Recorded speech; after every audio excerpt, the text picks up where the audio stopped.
6:25, time to Ask Finny. And this morning, Pamela from Alameda has a question about security deposits. Yeah, she spoke to us at our Ask Finny event in Alameda. 7 on your side's Michael Finney has her answer.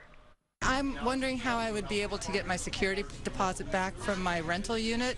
I was told that since I'd been there for 14 years that it had reached a statute of limitations and they didn't have to pay me back. Hey, Pamela, that is crazy. I've never heard of anything like that being said. Remember, it's state law that a landlord must give back your security deposit within 21 days after you move out. Get that in writing, what he said to you, and I'll have a conversation with the landlord. As a matter of fact, I'll do that even if you don't get it in writing. So contact me here at the station. Landlords cannot keep a deposit because you paid them rent for a long time. It's ridiculous. Pamela, thanks, and get in touch. Michael Finney fired up and on Pamela's side. He's on the case.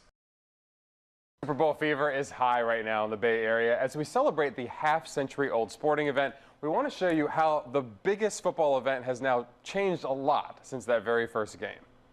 The Super Bowl is underway, and it is a short kick from Smith. January 15th, 1967 kicked off the most anticipated sporting event for football players and fans. The Kansas City Chiefs against the Green Bay Packers inside the Los Angeles Memorial Coliseum. Today, the game itself is pretty much the same. So what's changed? Well, first of all, the game was not originally called the Super Bowl. It was called the AFL-NFL World Championship Game. The Super Bowl officially got its name 2 years later. And look at how well dressed the fans are. Men wore neckties and women dressed elegantly. Looks more like we're watching Breakfast at Tiffany's. Those fans paid just $10 for their ticket. Compare that to Super Bowl 50, where the cheapest ticket we could find in the nosebleed section of Levi's Stadium went for $3,000. And speaking of money, the cost of ads during the game. In 1967, a 30-second commercial cost more than $42,000. In 2016, $5 million. Finally, the much-anticipated halftime shows. Back then, only marching bands entertained the crowd. Now we have A-list stars like Katy Perry, Bruno Mars rocking the house, and of course, Beyoncé returns to the Super Bowl this year, joining the band Coldplay on stage.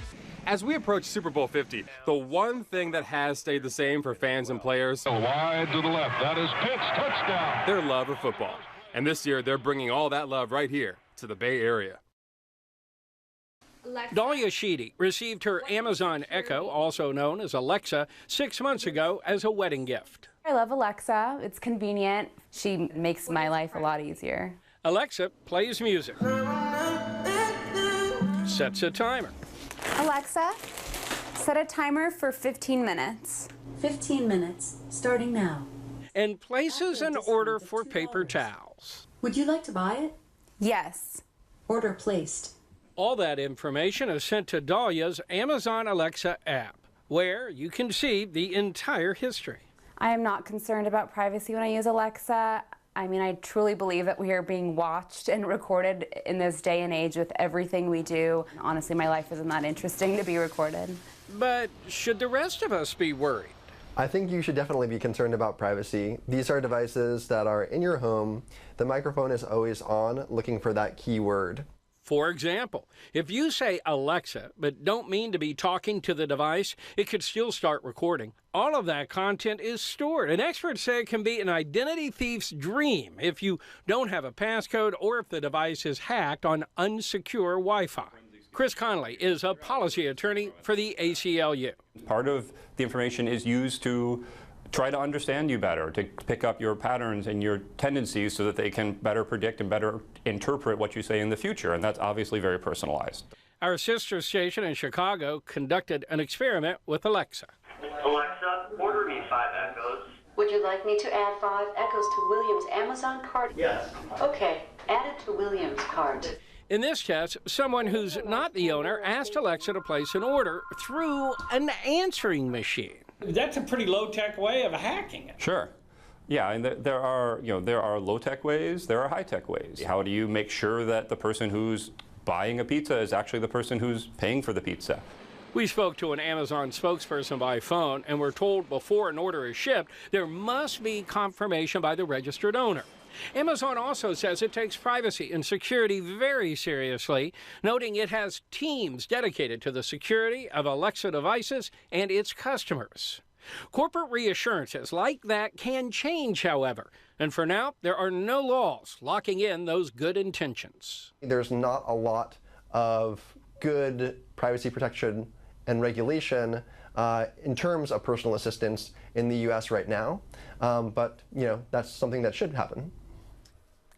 So the technology, as is often the case, is out in front of the rules and regulations. So be aware when using digital assistants, your privacy is definitely on the line. Alexa, don't tell anyone. Yeah. Thanks, Michael, very much. Music and art. And it doesn't have to be perfect. What we want here is the idea.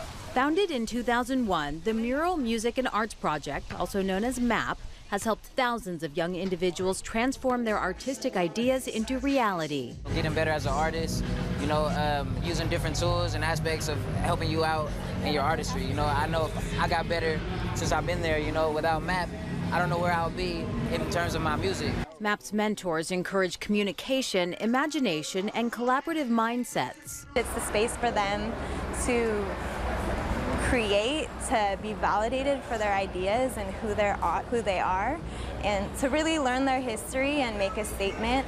From East Palo Alto to San Francisco, MAP artists have installed nearly 150 murals and produced 90 original songs. For Harmony Moses, being a part of MAP for 4 years has turned this once shy girl into a performer. Wasn't really outgoing. I didn't make new friends like that. And when I became a part of MAP, they kind of brought out the other side of me. For some, the program is more than just music, art, and mentorship. It's about family. My mother recently passed, and the MAP family was just, I'm sorry, I don't want to cry. Please don't make me cry on camera. Okay, but the MAP family was just there for us so much. So family, stability, community, partnership, everything that you think about, that's what they've been to me. Thanks to the ABC Be Inspired Community Grant, you can expect today's youth to paint a brighter future. That's great. It's great, it is. And for more information about MAP, you can find a link on our website at abc7news.com. Be sure to check that out.